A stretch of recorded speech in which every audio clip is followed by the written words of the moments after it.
भाई श्रद्धा कपूर ने तो स्त्री 2 में आग लगा दी, एकदम पैसा वसूल पिक्चर है। हाँ यार कसम से क्या फाड़ू एक्टिंग की है। वैसे पास में पॉपकॉर्न हो और सामने बढ़िया सी पिक्चर चल रही हो तो देखने में डबल मजा आता है। ओह शिट, पॉपकॉर्न तो खत्म हो गया और अभी तो आधी पिक्चर बाकी, अब क्या करेंगे। जस्ट चिल बेब्स, पॉपकॉर्न ही तो खत्म हुए हैं, बट हमारी काली सौतेली बहन किस दिन काम आएगी।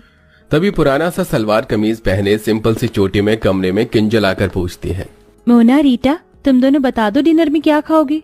देखो मोना, हमारी प्यारी काली बहन की उम्र कितनी लंबी है, नाम लेते ही हाजिर हो गई। किंजल जाओ और जाके हमारे लिए पॉपकॉर्न ले आओ। पर रीटा एक तो पहले ही डिनर के लिए इतनी देर हो चुकी है, रात के 11 बज रहे हैं। अगर इस टाइम तुम दोनों पॉपकॉर्न खाओगी तो फिर रात का डिनर किस टाइम में करोगी। ये सुनते ही दोनों गोरी सौतेली बहनें गुस्से में लाल पीली हो जाती हैं। अबे ओ फटे दूध की फफूंदी सी शक्ल वाली बहन जी, तेरा काम सिर्फ हमारा ऑर्डर मानना है, ऑर्डर देना नहीं, समझी। अब जा जल्दी और पॉपकॉर्न ला। और रही बात डिनर करने की तो वो हम अपने टाइम पर ही करेंगे, रात के 1 बजे। अब दफा हो यहाँ से काली गुलाब जामुन। नम आंखें लिए बेचारी काली किंजल किचन में जाके पॉपकॉर्न बनाती है। किंजल की माँ गंभीर लंबी बीमारी से सालों पहले गुजर चुकी थी, इसलिए पिता देव प्रेरणा से दूसरी शादी करके ले आई, जिनसे मोना और रीटा हुई। दोनों दूध के जैसे गोरी चिट्टे रंग वाली थी, इसीलिए घमंडी मिजाज की थी। वहीं किंजल काली और बदसूरत थी, लेकिन उसका दिल हीरे की तरह था। मगर हर दिन ही उसे अपनी सौतेली माँ और बहनों के ताने सुनने पड़ते थे। मोना रीटा ये लो तुम्हारे पॉपकॉर्न, अब बता दो डिनर में क्या खाओगी। ऐसे करो, आज हमारे लिए कैप्सिकम की सब्जी, जीरा राइस, शाही पनीर, कढ़ाई पनीर बनाना। ये तो रहा मेरा। मैं डिनर में वेज पुलाव खाऊंगी चिली चटनी के साथ। हमारी ये पिक्चर खत्म होने से पहले हमारा डिनर हमें परोसा हुआ मिल जाना चाहिए, शार्प 1 बजे। ठीक है, मिल जाएगा। किंजल जल्दी से रसोई में आकर डिनर बनाना शुरू करती है, तो वहीं दोनों सौतेली गोरी बहनें मस्ती मार कर पिक्चर देख रही थी। ऐसा करती हूँ, कढ़ाई पनीर और शाही पनीर बनाने के लिए एक ही साथ पनीर फ्राई कर लेती हूँ और बाकी सब्जियों का काटा पीटी भी कर लेती हूँ, इससे थोड़ा टाइम बचेगा। देखते देखते सब्जी बनाने में रात के 12 बज जाते हैं, तो डरे लफ्जों में किंजल बोलती है, मेरे पास केवल 1 घंटा रह गया। अगर 1 घंटे में मैंने दोनों को डिनर नहीं करवाया तो वो कल की तरह ही करेंगी। नहीं, जल्दी कर किंजल। देखते देखते घड़ी की सुई 1 पर आ जाती है, लेकिन दोनों सौतेली बहनों को डिनर परोसने में किंजल को 2 मिनट लेट हो जाता है, तो दोनों अकड़ जाती हैं। तुमने हम दोनों को 2 मिनट लेट डिनर दिया है, इसकी पनिशमेंट मिलेगी। लो खाओ खाओ, बहन के हाथ से खाने से प्यार बढ़ता है। नहीं मोना, मुझे क्षमा कर दो, कल से बिल्कुल देर नहीं होगी, मैं तुम दोनों को टाइम से डिनर करवाऊंगी। बोलते बोलते किंजल की आंखों से डर के मारे आंसू छलक पड़ते हैं। मैंने कहा खाओ। मोना भाप निकलता खाना उसे खिला देती है। खाना काफी ज्यादा गर्म होने की वजह से बेचारी किंजल का मुंह जल जाता है। फिर मोना रीटा डिनर करते करते रात के 1 से 2 बजा देती हैं। किंजल झूठी प्लेट उठाकर किचन में आ जाती है और बिलख बिलख कर रोने लगती है। हे भगवान, तूने मुझे कैसी जिंदगी दे दी है, अपने घर में मैं नौकरानी हूँ। रोते रोते वो किचन में ही चटाई डालकर सो जाती है। तभी सुबह के 5 बजते माँ प्रेरणा किचन में धमक पड़ती है और लात मारकर जगाती है। अरे ओ काली कलूटन, चलो जल्दी से। लेकिन जब किंजल नहीं जागती तो मोना रीटा भरी बाल्टी का पानी डाल देती हैं, जिससे वो घबरा कर उठ जाती है।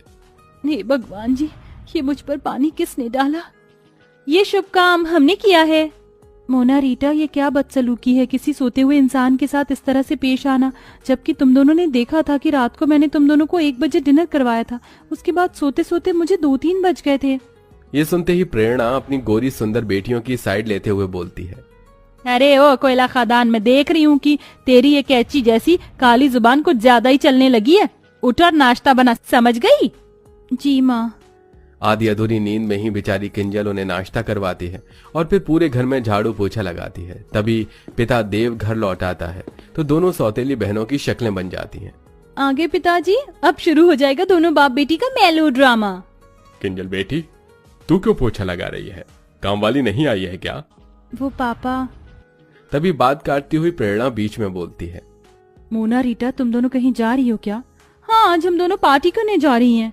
अच्छा, तो फिर तुम दोनों खाना तो वहीं से खाकर आओगी ना? तो फिर मैं रात का डिनर रहने देती हूँ। अच्छा जी, क्यों री काली भैंसिया, तुझे क्या लगता है हम तुझे आराम फरमाने देंगे? चुपचाप से हमारा डिनर बनाकर तैयार रखना। आज डिनर में हम आलू गोभी, मिक्स वेज, लच्छा पराठा खाएंगी। जानबूझकर दोनों लंबी चौड़ी लिस्ट देती हैं। तभी वो मायूसी से बोलती है, इतना खाना बहुत ज्यादा नहीं हो जाएगा डिनर के हिसाब से? कुछ ज्यादा नहीं होगा, तू बना देना बस। दोनों ऑर्डर झाड़ कर चली जाती हैं। किंजल सारा डिनर तैयार कर देती है, लेकिन दोनों बहनें पार्टी में से फुल पेट खा पी कर आती हैं, जिस वजह से रात का डिनर नहीं खाती। इसलिए अगले दिन खाना बच जाता है तो प्रेरणा किंजल पर आग बबूला हो जाती है। किंजल, अरे ओ किंजल, अरे ओ काली भैंसिया कहाँ है? किंजल डरते हुए प्रेरणा के आगे हाजिर होती है। जी माँ, बुलाया आपने? क्यों री, ये सब क्या है? रात को क्या पूरे मोहल्ले को दावत करवानी थी? कितना खाना बनाया था जो सारा बच गया। ये भरे पतीले के पुलाव, पता है ये चावल कितने महंगे आते हैं, और तू मजे से बना बना कर फेंक रही है। माँ, मेरी इसमें कोई गलती नहीं है। मोना और रीटा ने कहा था बनाने को, और दोनों कल बाहर से ही खाकर आई थी तो डिनर नहीं किया। ये सुनकर दोनों सौतेली बहन शातिर तरीके से सारी बात उस बेचारी पर ही थोप देती हैं।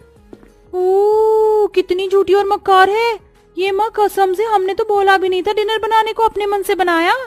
ये सुनकर प्रेरणा किंजल को बहुत पीटती है। माँ, मत मारो ना माँ। बहुत चर्बी बढ़ गई है तुझको शाही पकवान खाकर। आज से तेरा खाना बंद, अब केवल तुझको सूखी रोटी मिलेगी बस। इस तरह गलती न होने के बाद भी अब किंजल सारा दिन किसी कोल्हू के बैल की तरह काम करती और दोनों सौतेली बहनों को उनके मन मुताबिक रात के 1 बजे डिनर करवाती, जिससे उसका शरीर बहुत ही कमजोर पड़ जाता है।